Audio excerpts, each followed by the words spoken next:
And so how do you contract out like the job training opportunities and like the rehabilitation stuff? How do you get the homeless people who want to better their lives to actually take advantage of these resources? Like, what do you exactly do to get that to happen? So that's the challenge.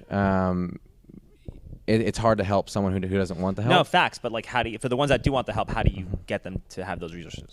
So, I mean, in reality, the vice president of my board, her name is Gabby. She's absolutely wonderful. She used to work in like job placement for the like Georgetown government, I believe. She's gonna watch this. She's like, you totally butchered that, but it's something like that. And so she has a lot of connections in that area. So she actually provides these resources. She just like she creates these lists. She connects with those that we meet with downtown. It's typically under the bridge downtown.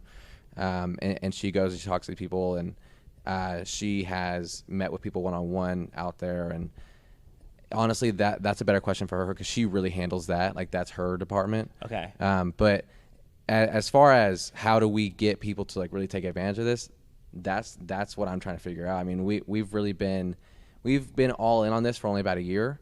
And so that's been our biggest challenge is how do we get people to take advantage of these things, and how do we get in front of people who really want the help? Because I've interacted with a lot of people who don't want the help. Like they're happy just being allowed to camp out wherever and, you know, given all these free things. And that's part of the problem too, is for me, I don't actually know the city's like reasoning for it. I've honestly haven't done that much research into it. But for me, it seems like fake compassion, because you're effectively hurting these people who if they weren't given the opportunity to just camp out wherever, it's I don't know how to say it, but when they're allowed to just keep, you know, doing drugs and whatever it is, not that every homeless person is doing drugs, but when they're allowed to just stay in these situations, they have no need or want to advance. Yeah, there's no urgency. And exactly. Then you fall into this rut, and then all of a sudden you're in this rut for years and years on end. You know,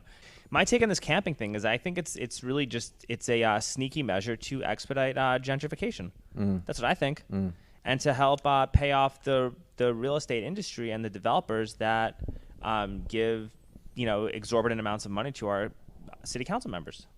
Explain. So since the camping ordinance got repealed, our homeless population, according to Community Impact, has grown by over 40% in a one-year basis.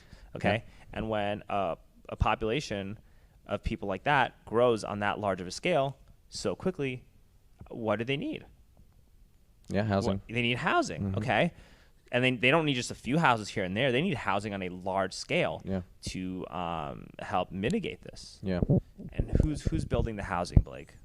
Developers. Yeah, the same developers that probably gave these exorbitant sums of money to the council members, and that we're using our tax dollars to finance. Yeah. So that's my take on it. You know.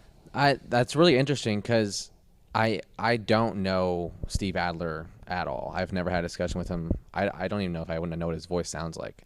I'm not involved enough. Right. With that. And I've talked to him a little bit when I ran, and I liked him as a person when I interacted with him. But it's just, you know, you can only like someone so much when their policies are actively hurting people that live here, and they're hurting people like myself, especially working people who drive a pedicab downtown that just want to live here comfortably, especially with all these developer-friendly land codes that you're trying to push through, you know. So well, isn't he like very wealthy? Yeah, he's an eminent domain lawyer.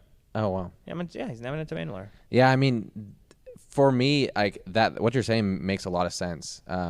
And I always assumed he was just out of touch. Like he is this wealthy guy, and he got into politics and he's out of touch. But what you're saying does make a lot of sense.